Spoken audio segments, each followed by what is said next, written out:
자, 오늘은 요한복음 14장 16, 17, 26절 말씀을 함께 보도록 하겠습니다. 우리 한음성으로 함께 읽겠습니다. 시작. 내가 아버지께 구하겠으니 그가 또 다른 보혜사를 너희에게 주사 영원토록 너희와 함께 있게 하리니 그는 진리의 영이라. 세상은 능히 그를 받지 못하나니 이는 그를 보지도 못하고 알지도 못함이라. 그러나 너희는 그를 아나니 그는 너희와 함께 거하시며 또 너희 속에 계시느니라. 보혜사 곧 아버지께서 내 이름으로 보내실 성령 그가 너희에게 모든 것을 가르치고 내가 너희에게 말하는 모든 것을 생각나게 하리라. 아멘. 자, 오늘의 말씀의 주제는 뭘까요? 네, 성령 하나님입니다. 삼위일체, 성부, 성자, 성령 하나님은 완벽한 팀워크를 이루고 계십니다. 우리의 구원 사역도 삼위일체 하나님의 팀워크입니다. 성부 하나님께서 우리의 구원을 계획을 하셨고 성자 하나님께서 그것을 십자가에서 이루셨고요. 성령 하나님께서 그 십자가의 구원을 우리 마음속에 가져다 주셨습니다. 그래서 우리가 구원받기까지 성부 하나님의 계획과 성자 하나님의 실행과 성령 하나님의 인도하심, 그런 팀워크가 있었던 것입니다. 자, 오늘은 성령 하나님에 대해서 우리가 함께 말씀을 나눌 텐데요. 성령 하나님은 과연 어떤 분이신가 하는 겁니다.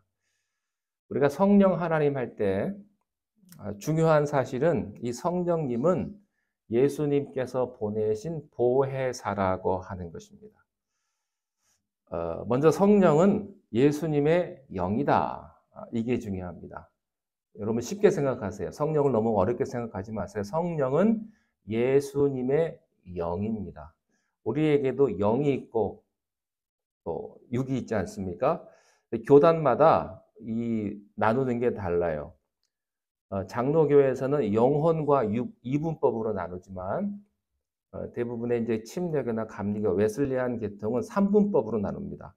영과 혼과 육 이렇게 삼분법으로 나누는데 중요한 것은 우리에게 영이 있는 것처럼 예수님의 영이 있는데 그 영이 바로 성령님이시다.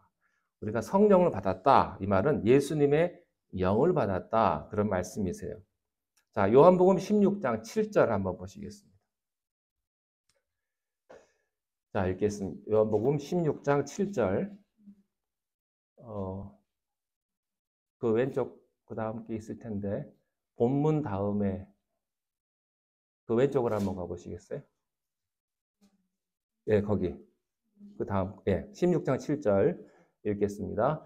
그러나 내가 너희에게 실상을 말하노니 내가 떠나가신 것이 너희에게 유익이라. 내가 떠나가지 아니하면 보혜사가 너희에게로 오시지 아니할 것이요. 가면 내가 그를 너희에게로 성령 하나님은요, 예수님이 보내신 분입니다. 그게 중요합니다. 제자들은 예수님과 헤어지는 것이 너무나도 슬펐습니다. 그렇지만 예수님께서 이렇게 말씀하셨어요. 내가 떠나가는 것이 너희들에게도 유익하다. 이렇게 말씀하셨는데 그 말씀이 괜히 하신 말씀이 아니십니다. 육체를 입고 오신 예수님은 3차원적인 인간의 공간과 시간의 제약을 받으시는 분이셨습니다. 그러니까 인간의 육체로 오셨기 때문에 한 번에 한 군데밖에 나타나실 수가 없고 한 번에 하실 수 있는 일들이 한정되어 있습니다. 그러니까 한 번에 한 사람만 만나실 수 있었습니다. 그렇지만 성령 하나님, 예수님께서 보내신 성령 하나님은요, 4차원적인 존재입니다. 그러니까 시간과 공간의 제약을 받지 않는 분이세요. 예수님과 똑같은 능력과 생각을 가지신 인격체이시면서도 동시에 수백, 수천 군데에 동시에 나타나실 수가 있고 수많은 사람들의 기도에 응답하실 수가 있는 것이죠. 우리가 기도할 때 하나님은 그 많은 사람들의 기도를 다 어떻게 들으실까? 성령님이 계시기 때문에 성령님께서 그 기도를 모든 사람들의 기도를 다 들으시고 함께 하신다는 말씀입니다. 그래서 예수님의 영, 성령님께서 오시는 것이 더 유익하다. 이렇게 예수님이 말씀하신 겁니다. 예수님이 이 성령님을 뭐라고 했냐면 보혜사라고 했습니다. 보혜사. 근데 이 보혜사라는 말이 정말 어렵습니다. 이 보혜사라는 말을 듣자마자 이해하시는 분, 이상한 분입니다. 이게 이해하기가 어려운, 굉장히 어려운 말이거든요. 그런데 이 영어 성경에 보니까 보혜사를 어떻게 해석을 했냐면 카운셀러로 해석을 했습니다. 카운셀러. 이 카운셀러는 말이 상담하는 사람이잖아요. 상담자라고 했는데 헬라어 번역에 조금 더 가깝게 번역을 하면 이런 뜻이에요. 옆에서 같이 동행하면서 도와주는 분이다. 카운셀러랑은 조금 뉘앙스가 좀 다르죠. 옆에서 함께 동행하시면서 도와주는 분이다. 마치 뭐와 같으냐? 코치와 같은 분이다 하는 겁니다. 여러분 오래전에 그 김연아 선수가 올림픽에서 금메달 딸 때 보셨습니까? 밴쿠버인가요? 거기서 이제 올림픽 때 금메달을 따는데 그 김연아 선수가 빙상 위에서 이렇게 공연을 이렇게 퍼포먼스를 하는데 그것을 지키고 있던 코치가 굉장히 유명한 코치더라고요. 그 코치가 김연아 선수랑 같이 돌아요. 대부분의 그 피겨 스케이팅 하는 코치들은요, 선수가 점프를 하잖아요. 그럼 점프도 같이 하더라고요. 같은 마음으로. 근데 착지할 때 그냥 착지를 잘하면 굉장히 좋아하고, 안심하고, 코치가 더 좋아하더라고요. 예. 운동 코치라고 여러분들이 생각하시면 좋겠습니다. 선수 옆에서 선수를 지도하고, 응원하고, 또 뛰게 해주는 그런 존재입니다. 근데 이 코치가요, 선수 대신에 뛰지는 않아요. 그렇지만 훈련 때부터 시합 때까지 코치는 항상 함께 합니다. 박수 쳐주고 훈련시키고 힘을 주고 그래요. 혹시 축구를 좋아하실지 모르겠습니다만 한국의 그 손흥민 선수 여러분 다 아실 겁니다. 그 차범근보다 더 뛰어난 축구 선수다 뭐 이런 이야기가 있는데 알고 봤더니 손흥민 선수를 코치하신 분이 아버지더라고요. 아버지. 손흥민 선수가 어렸을 때부터 독일로 갔는데 아버지가 항상 따라가가지고 이른 아침에 훈련하는 데까지 다 데려다주고 훈련 밖에서 하는데 다 지켜보고 훈련 끝나면 또 데리고 오고 그 추운 겨울날 그 아버지가 선수보다 손흥민 선수보다 더 훌륭한 사람이더라고요. 보니까 아들에게 한 거 보니까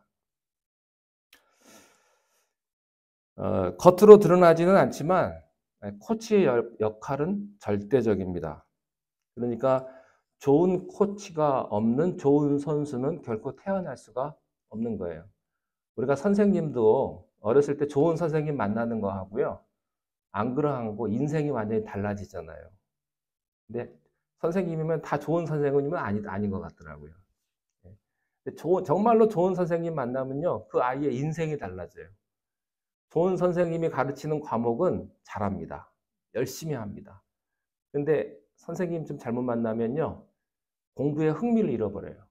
공부하고 싶지가 않은 거예요. 그러니까 어떤 코치를 만나느냐가 어떤 선생님을 만나느냐가 그 아이의 일생을 좌지우지할 만큼 굉장히 중요한 거죠.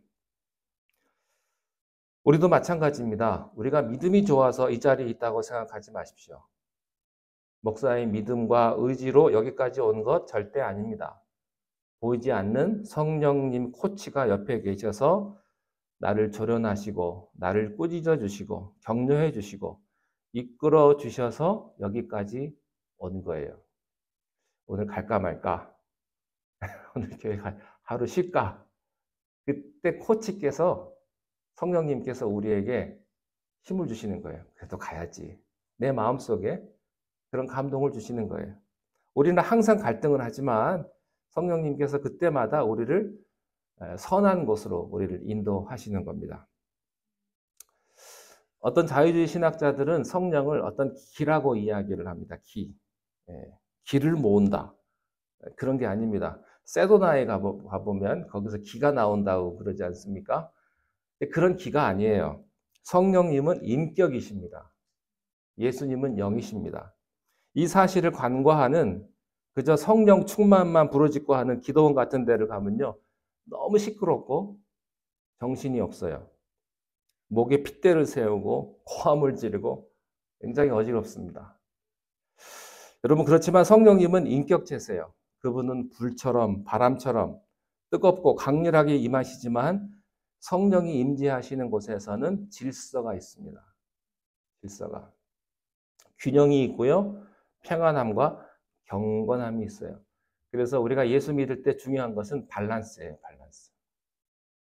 너무 한쪽으로 치우쳐서도 안 돼요. 너무 영적으로 내가 성령 충만해야지. 이것만 중요한 것도 아니고요. 또 교제하고 이것만 중요한 것도 아니고 내가 어떻게 균형적인 신앙을 갖느냐. 성령님은 균형입니다. 그래서요, 성령 체험을 제대로 하면 사람이 훌륭해져요. 여기서 훌륭해진다는 말은 인격이 훌륭해지는 것입니다. 성품이 훌륭해지는 거예요. 이렇게 과격하지 않고요. 말도 거칠게 안 하고요. 어떤 분들은 기도는 뭐 방언도 받았다고 그러고 열심히 하는데 말은 거친 사람이 있어요. 말도 함부로 하는 사람. 그래서 아무나 상처 주고 아무에게나 막 이렇게 힘들게 하는 그렇지 않다는 것입니다. 여러분 성령 충만한 사람은 능력은 충만한데 범접할 수 없는 이런 경건함과 품격이 있다는 거예요. 성령은 싸납지 않습니다. 저는 여러분들이 싸납지 않기를 바랍니다. 온유한 거예요. 자, 성령님은 우리를 떠나지 않는 인격체라고 말씀하셨습니다. 요한복음 14장 16절 한번 보실까요? 14장 16절 시작.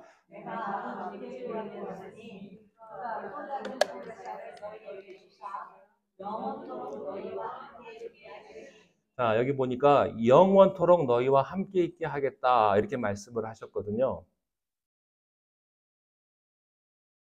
이게 굉장히 중요한데 구약 시대에도 성령님은 계셨습니다. 그렇지만 그때 성령님하고 신약 시대 성령님하고 다른 게 뭐냐면 그때 성령님은 와 계시다가 어떤 시간이 지나면 떠나실 수가 있었어요. 가령 구름 기둥, 불 기둥이나 또 솔로몬 성전에서 그 성전 위에 하나님의 영광의 구름은 다 성령의 임재인데 이것이 사람들이 죄를 짓고 하나님을 거역하면 떠나버렸습니다. 구약 시대는 그랬어요. 자, 그런데 신약 시대 때 예수님의 십자가 사건 뒤에 오순절날 오신 성령님의 시대는 달라요. 이제 이 성령님은요, 떠나지 않으십니다. 우리가 죄를 지어도 떠나지 않으세요. 왠지 아십니까? 이 성령님께서 오신 조건은 우리의 의를 보고 오신 것이 아니라 십자가 보혈의 공로로 오신 것이기 때문에 성령님은 우리가 죄를 지어도 예수 십자가 보혈 때문에 참고 계세요. 우리 안에. 우리의 홀대를 받으면서도 또 슬퍼 탄식하시면서도 우리를 떠나지는 않습니다. 그래서 영원히 함께 계시는 성령님이라고 말씀을 하시는 겁니다. 이 성령님은 예수님의 영인데 제가 성령님을 코치라고 말씀을 드렸어요. 이 코치는 어떻게 우리를 조련하시는가? 이 성령님은 진리의 말씀으로 우리를 조련하십니다. 진리의 말씀으로 우리를 인도하세요. 자, 요한복음 16장 13절 읽겠습니다. 그러나 진리의 성령이 오시면 그가 너희를 모든 진리 가운데로 인도하시리니 그가 스스로 말하지 않고 오직 들은 것을 말하며 장래 일을 너희에게 알리시리라. 그가 너희를 모든 진리 가운데로 인도하신다. 이 성령님이 하시는 역할입니다. 이 말은 무슨 말이냐면 성령님이 우리의 바이블 티처라는 이야기입니다. 성경을 가르쳐 주신다. 성령님께서 성경을 가르쳐 주신다. 여러분 하나님의 말씀은 무엇으로 쓰여졌습니까? 성령의 감동으로 기록된 것. 모든 성경은 하나님의 감동, 성령으로 기록된 것이기 때문에 교훈과 책망과 바르게 함과 의로 교육하기에 유익하다 이렇게 말씀하셨어요. 성령으로 기록되어 있기 때문에 성령으로 해석할 수 있는 겁니다. 그러니까 성령의 체험을 하지 않고서는 말씀을 풀 수가 없는 거예요. 그래서 성령 체험하지 않은 목사님들이 아무리 박사 학위를 많이 받아도요, 그 사람이 설교를 해도 냉랭한 거예요. 감동이 없어요. 사람들에게 감탄은 자아내게 할지는 몰라도 감동은 주지는 못합니다. 왜냐하면 머리는 머리를 자극하고 영은 영을 자극하거든요. 그게 다른 것입니다. 제가 성경을 연구할 때 주석을 보는데, 뭐 주석도 여러 개를 봐요. 근데 아무리 주석을 봐도 설교가 안 될 때가 있습니다.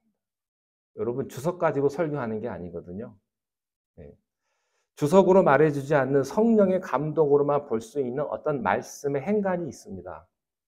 그래서 여러분들이 성령 받지 않고 말씀을 읽으면요, 이게 수면제와 같아요. 한 구절 딱 읽으면 이게 도통 무슨 얘기인지 모르겠고 잠만 오고 그냥 졸립니다. 그런데 성령의 눈으로 말씀을 보면요, 이게 달라요. 그냥 말씀이 살아가지고 내 마음을 그냥 콕콕 찌르는 것 같아. 왠지 불편하고. 여러분 가끔 설교 들을 때 그럴 때 있으시죠? 왠지 불편하고 내 말 같고 그런 게 있어야 돼요. 왜냐하면 성령님, 하나님의 말씀은 나에게 주시는 말씀이기 때문에 배 목사가 또 나를 또 치는구나 이렇게 받아들이시면 절대 안 돼요. 제가 어떻게 감히 여러분을 치겠어요. 나에게 주시는 말씀이다 라고 이렇게 받아들이셔야 하는 거예요. 우리가 성령 받지 않고는요, 하나님의 그 깊은 그 말씀의 비밀을, 그 사랑을, 그 마음을 자체로 우리가 캐치할 수가 없습니다. 성경은 우리에게 말씀을 가르쳐 주시는 분이다. 여기서 가르쳐 준다는 말이 무슨 말이냐면요, 말씀을 이야기할 뿐만 아니라 내 삶의 모든 순간순간마다 적용하게 도와주신다 그런 말이에요. 자, 다음 요한복음 14장 26절 한번 보실까요? 시작. 보혜사 곧 아버지께서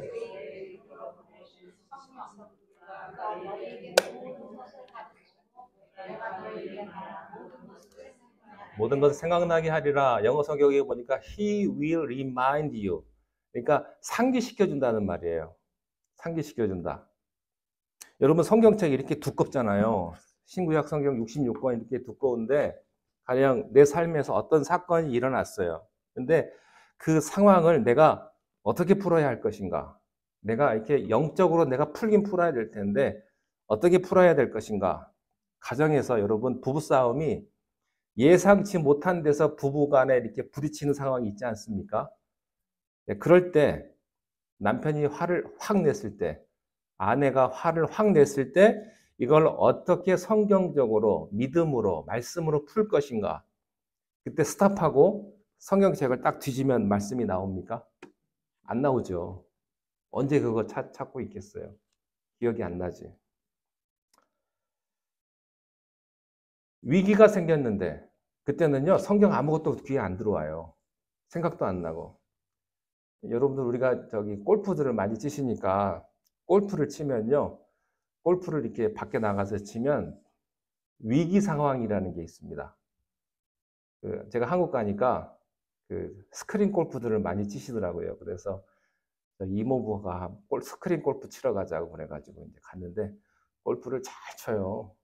골프를 스크린 골프만 맨날 치니까 다른 점이 뭔지 아세요? 위기가 없어요. 그러니까 진짜 밖에 나가면 뭐 이 공이 여기도 가고 저기도 가고 해서 그 위기 상황에 맞춰서 치는 방법이 다 다른데 한국에서 골프 치시는 분들은요, 그냥 프로같이 쳐요. 그냥 잘 쳐가지고 골도 잘 넣고 공도 잘 넣고 그렇더라고요. 근데 그 위기 상황에서 내가 유튜브를 볼 수도 없잖아요. 내가 뭐 사전 찾아서 내가 공부할 수도 없고. 근데 그 위기 상황에서 내 옆에 타이거즈 같은 사람이 딱 한 명 나타나가지고 이런 위기 상황에는 몇 번 아이언으로 이렇게 치라고 딱 얘기를 해주면 그 위기를 싹 벗어날 수가 있는 거예요. 그러니까 성령님께서 그렇게 우리를 인도해 주신다. 그걸 하신다고 하는 거예요. 그러니까 어느 순간에 어떤 성경 말씀이 딱 생각이 나는 거예요. 어떤 순간에 하나님의 원리를 그때 딱 캐치를 하는 거예요. 예전에 설교 시간에는 그냥 스쳐 지나갔는데 나중에 생각해 보니까 아, 그때 그런 말이 있었지 라고 깨닫게 해주시는 분이 성령님이시다 하는 것입니다. 그렇게 해서 내 삶에 적용하게끔 도와주시는 분이 바로 성령님이시다 하는 겁니다. 그래서요, 성령님께서 가장 원하시는 것은 우리와 교제하는 거예요, 교제. 왜냐하면 성령님은 우리를 가르쳐 주고 싶어 하시거든요. 성령님도 우리가 인생의 바보 같은 답을 써서 고생하는 거 원치 않으십니다. 가르쳐 주고 싶은데 우리가 와야 가르쳐 주죠. 그래서 성령님께서는 기도하는 사람, 말씀 묵상하는 사람을 가장 좋아하십니다. 왜냐하면 그것은 성령님을 내가 초대하거든요. 그래서 여러분들께서 매일 아침마다 말씀 보시고 큐티하시고 묵상하시고 이게 굉장히 중요한 거예요. 성령님을 여러분의 삶으로 인도하는 그런 과정이기 때문에 그런 거고요. 성령님께 내 삶을 물어보는 것과 같아요. 내가 어떻게 해야 되겠습니까? 우리가 보통 성령님 내게 임하옵소서, 성령님 충만하게 하기를 원합니다 라고 얘기를 하면서도 사실은 무슨 내용이냐면 하나님 내게 복 주십시오. 나 건강하게 해주시고 나 돈 많이 벌게 해주시고 내 자식 공부 잘하게 해주시고 다 그런 내용이거든요. 우리는 사실 복을 받기 위해 성령을 초대하는데 성령님께서는 우리와 교제하기 위해서 오시는 거예요. 그러니까 관계가 좋아지면 복은 자연스럽게 스며드는 것인데 우리는 거꾸로 뒤집어요. 여러분 관계가 좋으면요. 그 사람하고 친하면 뭐든지 털어주고 싶죠. 그 사람이 나에게 특별히 요구하지 않아도 내가 그 사람하고 가까우면 이 사람의 부족한 점을 내가 알고 자꾸 주고 싶어요. 그런데 안 친한데 뭘 주겠어요? 일단 친해야지. 근데 우리는 자꾸 이것을 간과하는 것입니다. 평소에는 하나도 안 친한데 처음에는 본척만짝 하다가 갑자기 얼굴에 웃음을 띠고 나에게 와가지고 굉장히 친절한 척 하면서 하는 걸 보면 이 사람 뭔가 있구나.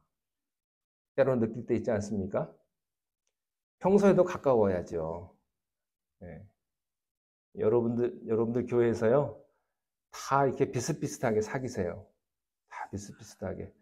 누구랑만 가까이 지내실 것도 아니고, 누구랑 멀게 지내실 것도 아니고, 다 그저 고만고만하게 지내시는 게 좋아요. 예.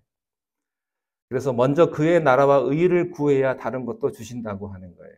여러분들께서 먼저 성령님하고 친해져야 다른 복도 들어온다는 생각을 꼭 할 수 있기를 바랍니다. 그래서 말씀도 여러분 항상 가까이 하시고요. 예, 뭐 제가 아침마다 보내드리는 말씀이 별로 은혜가 안 되더라도 그래도 한번 들으시고요.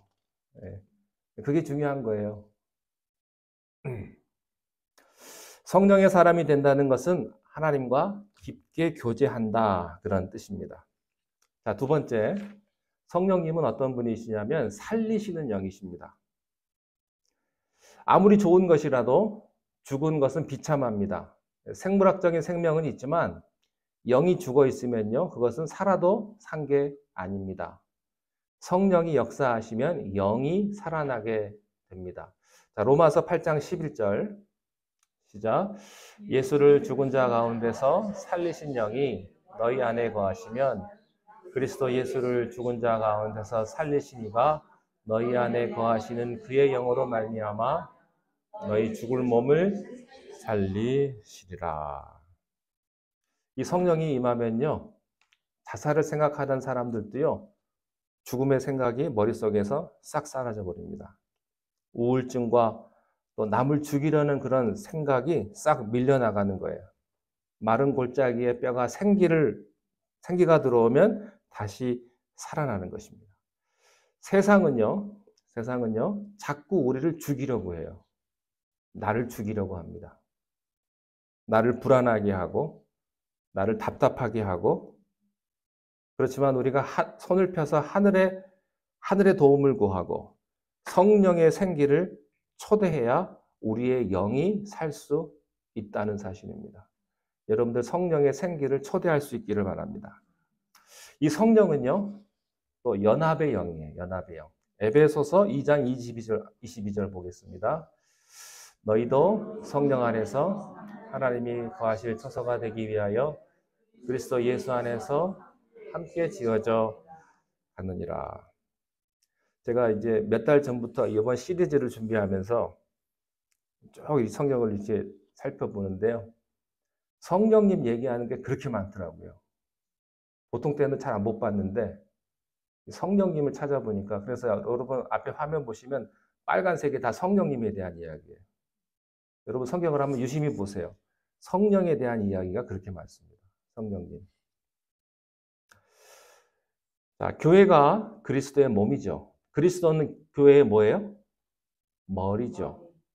그리스도가 머리고 그 몸에 붙어 있는 오가니제이션, 그 조직체가, 유기체가 우리 그리스도인들인데, 우리는 예수님을 중심으로 해서 연결되어 있는 돌과도 같습니다. 근데 돌과 돌이 그냥 붙지 않아요. 돌과 돌이 붙으려면 그 사이에 뭐가 있어야 되냐면 시멘트 같은 걸로 잘 발라줘야 돌과 돌이 붙어요. 성격이 다르고 생각이 달라서 잘 붙지 않는 우리들을 붙여주는 접착제 같은 역할을 하는 분이 성령님이시다. 여러분, 이것이 교회의 신비입니다. 교회를 보면요, 전혀 안 맞는, 전혀 섞이지 않을 것 같은 사람들이 들어와서 함께 하는 거예요. 교회 보면 별의별 사람들 많습니다. 그런데 함께 모여서 예배드리는 곳입니다. 전혀 다른, 그렇지만 연합하는, 그게 성령님께서 하시기 때문입니다. 그래서요, 성령님이 임하시면요, 피스메이커가 되는 거예요. 성령이 임했는데 쌈딱이다. 맨날 싸운다. 기도하고 싸운다. 문제 있는 거예요. 성령 받았는지 고민 좀 해보셔야 돼요. 이상한 성령이고요, 잘못 받은 거예요. 은혜로운 교회는 어떤 교회냐? 화목케 하는 교회입니다. 그래서 성령 충만한 사람이 가면요, 그곳은 달라져요. 화목하게 하는 거예요. 어떤 사람은 모임에 가면 그 자리를 불편하게 하는 사람이 있고요. 어떤 사람은 그 모임에 가면 그 모임을 아주 부드럽게 해주는 사람이 있어요. 예. 여러분들이 그런 분이 되기를 바랍니다. 분위기 이상하게 만들지 마시고 여러분들이 그 분위기를 좋게 만드는, 부드럽게 만드는 그런 피스메이커. 자, 이 성령님이 내게 임하는 것을 가리켜서 성령 세례라고 이렇게 이야기를 하는데, 여기서 용어 정리가 좀 필요합니다. 자, 우리가 성령 받았다 그러죠? 그리고 성령 세례 받았다. 같은 말일까요? 다른 말일까요? 같은 말입니다. 성령 받은 거나 성령 세례 받았다고 표현하는 거나 같은 말이에요. 근데 이것이 교단 배경에 따라서 조금 다르게 사용될 뿐입니다. 자, 그런데 이 성령 세례를 이미 받았느냐, 아니면 앞으로 내가 계속 받아야 되느냐, 그 문제가 굉장히 중요한 겁니다. 어떤 교회에 부흥사가 오셨어요. 그래가지고 여러분 예수 믿고 구원받았습니까? 아멘. 그랬단 말이죠. 그러면 여러분들 성령을 받았습니다. 믿기를 바랍니다. 아멘. 그랬어요. 성령 받았잖아요. 근데 얼마 후에 부흥사가 또 왔어요. 여러분 성령을 사모하시기를 바랍니다. 그럼 교인들이 헷갈리는 거예요. 내가 성령을 받았는데 성령을 사모하는 건 뭔가? 여러분 헷갈리지 않으세요? 성령을 받긴 받았는데 성령 충만한 건 뭔가? 성령 세례는 뭔가? 예전에 받은 성령은 어디 가시고 왜 이제 와서 성령은 사모하라고 하는 건가? 갈등을 합니다. 그러니까 우리들에게 이런 오해가 많아요. 그러니까 이렇게 생각하시면 돼요. 우리가 성령을 받았는데 이 받은 성령, 이것은 그러니까 과거 완료형이 되는 거예요. 예전에 받았어요. 근데 또 계속해서 사모해야 될 성령이 있는데 그것은 현재 진행형이에요. 이것을 많은 교회와 교단들이 양자택일을 하라고 강요를 합니다. 근데 그렇지 않아요. 둘 다 있는 거예요. 자, 우리가 성령 받았다고 할 때 크게 세 가지로 이야기할 수 있습니다. 첫째는 우리가 예수님을 믿고 하나님의 자녀가 되잖아요. 구원 사건이죠. 하나님의 자녀로 구별되는 사건, set apart라고 하는 것인데, 우리가 죄를 회개하고 하나님의 말씀을 믿는 그 순간에 성령님이 우리에게 임하십니다. 그러니까 여러분들이 예수님을 구주로 믿고 내가 믿습니다라고 고백할 때 성령님이 임한 거예요, 안 임한 거예요? 임한 거예요. 성령님이 임하지 않으면 여러분들이 절대로 예수님을 구주로 영접할 수 없다는 거예요. 그때 성령님께서 우리에게 임하셔서 하나님의 자녀로 우리를 선포하시고 하나님의 권위를 입혀주시는 겁니다. 성령을 보증으로 보내주셔서 영원히 너의 구원을 앗아갈 자가 없다고 말씀을 해주시는 거예요. 여러분들의 구원은 어느 누구도 앗아갈 수가 없어요. 근데 문제는 뭘까요? 문제는 그 구원이 불투명해지고 희미해질 때가 있다고 하는 사실. 자, 이 구원 사건, 성령이 임하셨을 때를 가리켜서 에베소서에서는 뭐라고 하냐면 성령의 인치심이라고 이야기를 합니다. 인치심, 도장을 찍었다 그런 말이거든요. 도장 찍으면 이거 어디 안 가거든요. 성령의 인치심이라고 표현을 합니다. 여러분이 예수를 구주로 영접했을 때 성령님이 여러분에게 임할 것인 것을 믿으시기 바랍니다. 성령 받으신 거예요. 예수님의 영이 여러분 안에 거하시고 떠나지 않습니다. 절대 떠나지 않습니다. 그렇지만 구원의 사실은 변하지 않지만 살다 보면 구원의 확신이 흔들릴 때가 있어요. 여러분 그럴 때 있잖아요. 내가 구원 받긴 받았는데 이게 좀 희미해져 가고 흔들릴 때가 있어요. 또 구원의 기쁨이 사라질 때가 있습니다. 이게 언제 그렇게 되는지 아세요? 우리가 죄를 지었을 때. 그리고 죄를 지었는데 빨리 회개하지 않게 되고 않고 우리가 은폐하고 방치하고 있을 때 우리도 모르게 구원의 기쁨이 사라지게 되는 것입니다. 여러분 구원은 사라지지 않아요. 하나님이 예수님의 보혈로 그것을 보증하셨어요. 그렇지만 이것을 그냥 방치해 둬버리면요. 천국 갑니다. 근데 기쁨이 없는 신앙생활을 하다가 겨우 천국 가는 부끄러운 그리스도인이 되는 거예요. 그러니까 미니멈 크리스찬이 되는 겁니다. 이때 하나님께서요. 우리를 쿡쿡 찌르세요. 성령의 기름 부으심이 다시 체험되어야 합니다. 첫사랑을 회복해야 하는 것입니다.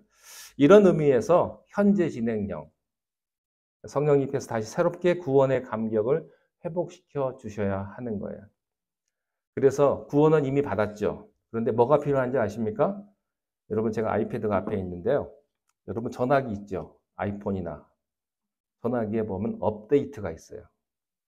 업데이트를 하라고. 아이폰은 저절로 업데이트가 되잖아요. 밤에 자고 있으면 업데이트가 되는 것처럼 성령님도요. 업데이트가 필요한 거예요. 업데이트. 그러니까 성령은 이미 받았지만 성령 충만하고 성령 세례 받으라는 이야기는 성령의 업데이트가 우리에게 필요하다. 그런 말씀입니다. 흔들릴 때마다 새롭게 성령이 임하셔서 구원의 감격을 회복시켜 주셔야 하는 것이죠. 여러분 그러므로 이런 맥락에서 여러분들 성령을 사모할 수 있기를 바랍니다. 성령은 능력입니다. 성령이 임한다는 것은 권능을 부어준다는 말씀이에요. 그러니까 하늘의 능력이 내게 임하는 것입니다. 자, 하늘의 능력과 인간의 능력은요, 차원이 달라요. 이것은 마치 제가 우리 집에서 교회까지 오는데 75마일입니다. 이걸 자전거 타고 오는 사람하고요. 자동차 타고 오는 사람하고는 완전히 다른 거예요. 또 비행기를 타고도 와요. 세크라멘토나 오클랜드까지. 몇 분 안 걸려요. 금방 옵니다. 그러니까 우리들의 인간의 능력과 하늘의 능력 완전히 다른 것입니다. 성령의 능력을 안 받은 사람도 하나님의 이 일을 하기는 해요. 근데 그냥 미니멈만 하는 거예요. 기도는 하는데 이 기도에 불이 없어요. 설교를 할 수는 있어요. 설교를 하긴 하는데 불이 없어요. 여러분, 얼마나 신앙생활을 무기력하게 하는 사람들이 많습니까? 말씀에 이런 게 있죠. 힘으로도 능으로도 안 되지만 오직 나의 신으로 되느니라. 순풍에 돛달듯이 하나님이 보내주신 바람을 잡는 거예요. 이것이 성령의 능력을 힘입는 것입니다. 자, 이 능력을 우리가 예수 그리스도를 구주로 영접했을 때 이미 기본적으로 주셨지만 날마다 하나님께서 내게 주시는 비전과 사명에 따라서 새로운 능력을 계속해서 업데이트 시켜줘야 하는 것이죠. 그래서 내가 능력 받는 건요, 현재 진행형이에요. 하나님의 능력을 간구합니다. 주님, 제가 부족하오니. 능력을 받는 키는요, 겸손과 간구예요. 겸손과 간구. 난 능력 없어도 잘할 수 있어. 이 정도 가지고 안 돼요. 나는 능력이 없습니다. 주님, 나를 불쌍히 여겨주옵소서. 하나님, 제가 어떻게 설교를 합니까? 하나님, 제가 어떻게 목회를 합니까? 하나님 도와주십시오. 하나님, 제가 어떻게 사업을 하고 일을 합니까? 내가 몸도 안 좋고 내가 어떻게 우리 자녀들을 키웁니까? 나는 능력이 없는데 하나님 도와주십시오. 이렇게 겸손하게 간구하는 자에 하나님의 능력이 임한다고 하는 사실입니다. 여러분, 하나님의 능력이 임하면요, 어려운 일도 쉽게 합니다. 능력이 없으면 쉬운 일도 어렵게 꼽니다. 저는 여러분들에게 하나님의 능력이 임할 수 있게 되시기를 바랍니다. 이 성령의 능력이 임하는 사람은요, 뭐든지 잘할 수 있다고 하는 그런 긍정적인 생각을 자꾸 하게 되고요. 담대함과 평화가 생기고요. 새로운 아이디어가 생기고요. 그리고 그 생각이 심플해집니다. 그런 능력이에요.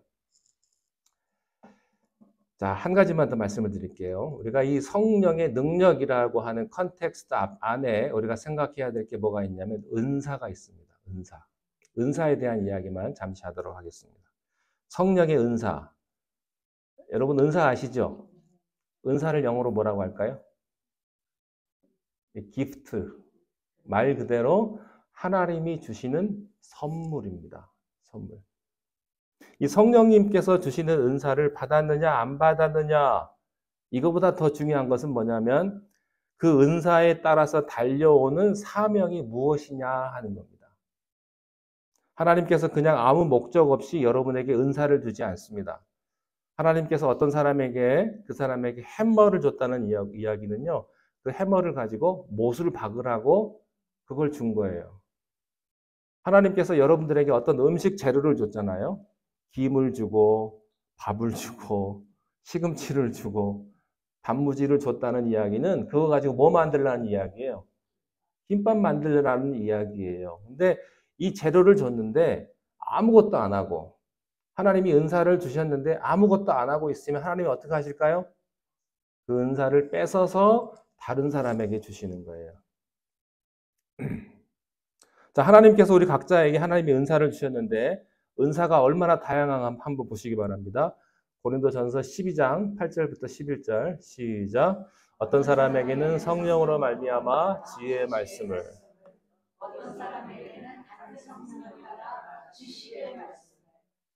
다른 사람에게는 같은 성령으로 믿음을, 어떤 사람에게는 한 성령으로 병 고치는 은사를, 어떤 사람에게는 능력 행함을, 어떤 사람에게는 예언함을, 어떤 사람에게는 영적 분별함을, 다른 사람에게는 각종 방언 말함을, 어떤 사람에게는 방언들 통역함을 주시나니 이 모든 일은